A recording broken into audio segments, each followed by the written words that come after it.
साल बाद त्रासदी हमने देखी, 100 साल बाद कोरोना जैसी त्रासदी जिसमें पूरा भारत नहीं पूरा विश्व उससे चिंतित था। और मैंने ये देखा कि जो अरबपति थे, जो खरबपति थे, जो करोड़पति थे, जो लखपति थे, वो एक एक इंजेक्शन को तरसे हैं, वो गोली दवाई के लिए तरसे हैं। और उनके परिवार के लोग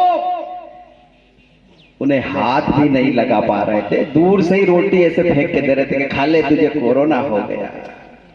और यदि दुर्भाग्य से परिवार का व्यक्ति मर गया तो जलाने भी अधिकारियों ने, दूसरे लोगों ने जला दिया, परिवार के लोग घर में बैठे थे। तो फिर मैं ये बात इसलिए बता रहा हूं कि किस कारण से, हमने आप सबकी नहीं कह रहा हूं, कुछ लोग होंगे उसको अदरवाइज नहीं देना, कुछ लोग होंगे। तो फिर आप ये दीन दुखी दरिद्र की चिंता क्यों नहीं करते? एक छोटे से काम के लिए 5,000 रुपए दे दो, एक छोटे से काम के लिए 2,000 रुपए दे दो, एक छोटे से काम के लिए 10,000 रुपए दे दो। अरे पैसे वाले करोड़पति स्वर्ग सिधार गए, उनके परिवार के लोग भी उनको हाथ नहीं लगाए, खाओगे उस पैसे को? क्या करोगे? अरे दुआएं और बददुआएं काम करती है। इन लोगों की बददुआ यदि लग गई तो निश्चित रूप से वही हाल होगा जो कोरोना में हमने देखा। विकसित भारत के संकल्प की कल्पना यदि मोदी होने के लिए तो उसकी प्रथम सीढ़ी आप लोग हैं। मैं आप सब पर उंगली नहीं उठा रहा हूं, लेकिन कुछ लोग होंगे तो हमारे पास खबर है, अरे साइन करना है 200 रुपया दे दे, अरे कागज आगे बढ़ा तुम्हें 5,000 रुपए दे दे, तो प्रधानमंत्री आवास दे दूंगा 20,000 दे दे। धिक्कार है ऐसे अधिकारी, कर्मचारी और पदाधिकारी पर। सरपंच साहब, इस गांव में जो अपॉर्चुनिटी आपको मिली है, इस गांव में जो प्रेम आपको दिया है, इस गांव में जो विश्वास आपके ऊपर कमाया है, अभी वो माखन सिंह जी को सबके बारे में बता रहे थे,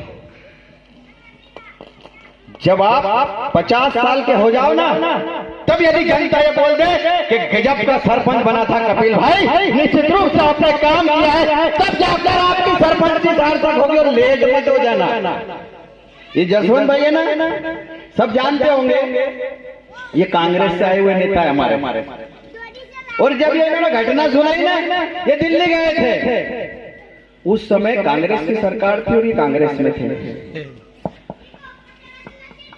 इनसे बोला कि 5 लाख लिख दो तो 10,000 लिख के आ गए, इनसे बोला 1 लाख लिख दो तो 5,000 लिख के आ गए, और पछताए।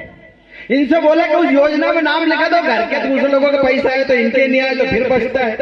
अरे तुम आखिर तक पछता है। भारतीय जनता पार्टी में 10 साल पहले आ जाते तो तुम्हें भारतीय जनता पार्टी कहां लेके चले जाते। यहाँ भी तुम लेट हो गए जसवंत भैया, इसलिए अब ध्यान रखना, अब ध्यान रखना। ये भारतीय जनता पार्टी जो आपका सम्मान कर रही है, ये भारतीय जनता पार्टी एक व्यक्ति का, एक परिवार का सम्मान क्यों करती है?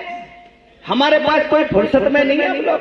हम जिस ग्रंथ को लेकर भारतीय जनता पार्टी को आगे बढ़ते वो एकात्म मानववाद है।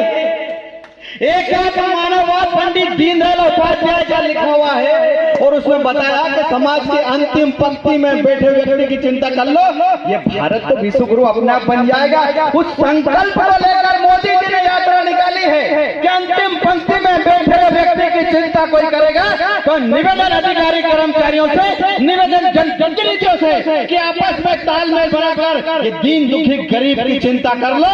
भारत विश्व गुरु बनने के लिए आगे बढ़ रहा है। 2047